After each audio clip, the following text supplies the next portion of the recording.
अगर बांग्लादेश की हम परफॉर्मेंस देखें, और मैं मलिक को इसमें लेके आऊँगा कि बांग्लादेश ने स्टार्ट इतना बुरा नहीं लिया था। अगर आप कहें कि पहले 9 ओवर में 45 रन, एक खिलाड़ी आउट, लेकिन उसके बाद जो इनका फेस था, just to give you an idea, कि 12 ओवर्स पे इनका स्कोर था 63, और फिर 38वें ओवर में इन्होंने 38वें ओवर तक पहुंचने तक सिर्फ 99 रन ऐड किए। They took the whole chunk out in between from over number 11 to almost over number 40 with only 99 run. मैं आपको उनकी विकेट्स दिखाता हूं, क्योंकि विकेट्स मैं इसलिए दिखा रहा हूं कि एंड में डेस्परेशन आ गई and they started going for big hits. तो देखते हैं and let's bring you in. ये 45 पे पहला जो है आउट हुआ, उसके बाद ये 64 पे सेकंड वाला। मुझे ये लगता है कि देखिए, फर्स्ट टू 10 आपका वो है पावर प्ले, उसके बाद जो है ना गेम चेंज होता है, और उस फेज़ में जिसमें आप बात कर रहे हैं, उस फेज़ में 10 टू 40th ओवर, उसमें आपको बड़ी स्मार्टनेस चाहिए। और कोई भी वो वाले बैटर्स जो हैं वो रन्स बना रहे हैं जिनको स्पिन के अगेंस्ट, जिनको पेस के अगेंस्ट, फिर उसके बाद जो फिफ्थ फील्डर जो है वो सर्कल के अंदर रहता है, उसकी यूटिलाइजेशन, फिर आपको गैप्स क्रिएट करने पड़ते हैं ताकि आप आउट भी ना हो और जो आपका स्कोर बोर्ड है वो चलता रहे। इसीलिए वो एकदम जो है उन्होंने पैनिक बटन ऑन किया। उन्होंने कहा कि हमारा टोटल जो है वेन्यू को देखते हुए वो उस तरह नहीं है। फिर वो उसके बाद जो है उनकी ब्रेक नहीं लगी, कुछ लोगों ने बुरे शॉट्स खेले, फिर ये आप रन आउट भी देख सकते हैं।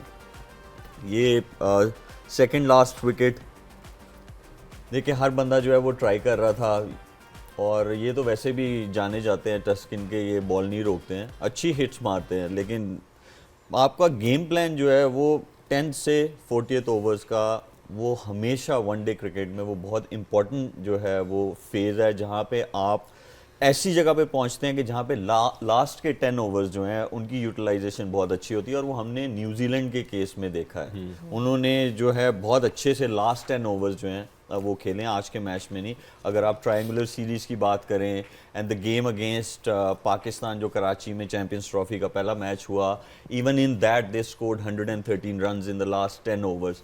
तो ये बेस आपकी फर्स्ट टू 10 जो आज बांग्लादेश ने बनाई थी, उसके बाद उन्होंने उसको कैपिटलाइज नहीं कर सके। वो इसी तरह हो सकता था कि आपको स्ट्राइक रोटेशन भी चाहिए, आपको गैप्स में खेलना भी आना चाहिए, आपको पेस के अगेंस्ट भी खेलना आना चाहिए, और आपको स्पिन पे। तो वो जब बेस सेट होती है, फिर आप लास्ट 10 ओवर्स में जो है उस बेस के बदौलत जो है आप एक टारगेट को ऐसी जगह लेके जाते हैं जिसे आप डिफेंड कर सकते हैं। और वही बात कि अगर आप इनका मिडिल ऑर्डर देखें हफीज़, तो मिराज ने 13, रिदोय 7, मुशफिकुर रहीम इतना एक्सपीरियंस है 2, महमूदुल्लाह 4। वो वही बात कि लॉन्च करने के लिए भी आपको एक बिल्ड करना पड़ता है, एक फाउंडेशन शुरू में दी, फिर मिडिल पीरियड भी आता है जिसमें आपको कैपिटलाइज करना पड़ता है। वो आज उनकी तरफ से नज़र नहीं आया।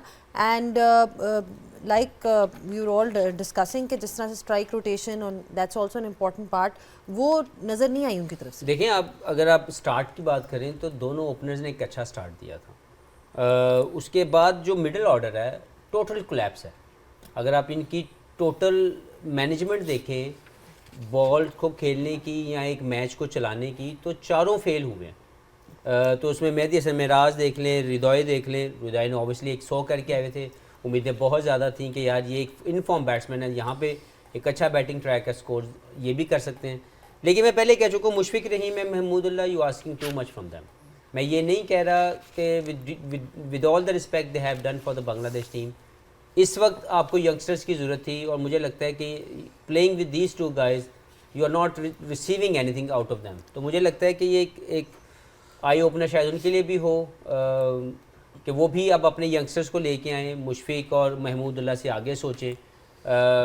Yes, great server of the game Bangladesh के लिए, बहुत लंबी देर तक इन्होंने सर्विसेज दी, लेकिन इस वक्त मुझे लगता है इनको सोचना पड़ेगा कि जैसे रिदोय जैसे प्लेयरों को प्रमोट किया जाए जो अगले 10 से 15 साल बांग्लादेश क्रिकेट को किसी न किसी जगह पे लेके जा सके। जाकिर अली जो है उन्होंने रन्स बनाए थे अगेंस्ट इंडिया, यहाँ भी नंबर जो इनफॉर्म बैटर है जैसे हफीज भी कहते हैं, उनको ऊपर आना चाहिए। रिदोय ने बनाए थे, जाकिर अली ने बनाए थे, तो रिदोय तो अपने नंबर पे गए, बट जाकिर अली को जो था वो इनसे पहले, एटलीस्ट मोहम्मदुल्लाह से पहले जो है उनको ज़रूर भेजना चाहिए था। मैं टोटली विद हफीज़ हूँ। अगर आप बात कर रहे हैं कि you know you should bring in fresh blood, लेकिन हमने देखा था जब श्रीलंका ने एक साथ संगकारा और महिला को खोया था, हसन और तमीम इकबाल रिसेंटली गए हैं, अगर मुशफीक और महमूदुल्लाह भी चले गए तो आई डोंट यू फील कि बहुत बड़ा गैप आ जाएगा इमीडिएटली? देखें यहाँ पे प्लानिंग जो है उसका मामला नज़र आता है कि अगर आपको ये सारे इकट्ठी एकदम से क्रिकेट शुरू की, पिछले 15 साल से तकरीबन 20 साल से ये इकट्ठे खेलते आ रहे हैं, there is always a time जब इन सब लोगों ने बाहर निकलना था। ट्रांजिशनल फेज हो कोई, तो आपको इस ट्रांजिशनल फेज में अपने लोगों को, अपने दूसरे प्लेयर्स को इंजेक्ट करना है, उनको मैचेस खिलाने हैं। मैं ये नहीं कह रहा कि फौरी तौर पर इनको निकाल दिया जाए, लेकिन they should look for a new options if available in the system, which I am sure there are lot of good players must be waiting for that spot.